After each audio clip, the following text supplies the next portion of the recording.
అదృష్టం అని చూస్తున్నారు దేవతలందరూ. ఆవిడ మోకాళ్ళ మీద కూర్చుని పౌర సన్మానం చేసినంత సంతోషపడిపోతుంది. ఎందుకని? వీళ్ళెవ్వరికీ దొరకని వాడు తనకి దొరికాడు, పట్టుకుంది వాళ్ళ. ఇది ఆవిడ సంతోషం.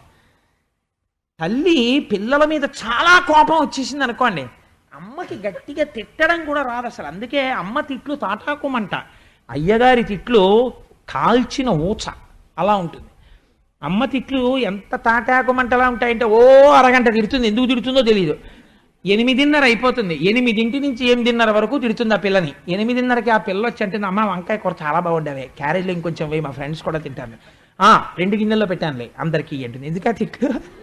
అమ్మ తిట్లు అంతే. ఆ తిట్లలో కూడా గట్టిగా తిట్టలేదు, తిట్టలేక తన మీద ఉక్రోషం పెట్టేసుకుంటారు. నేను చాలా చోట్ల చూశాను ఇలాంటి సందర్భాలు. పోతన గారు ఎంత దర్శనం చేశారో చూడండి ఆంధ్రీకరించడంలో. ఆ కృష్ణుణ్ణి పట్టుకుని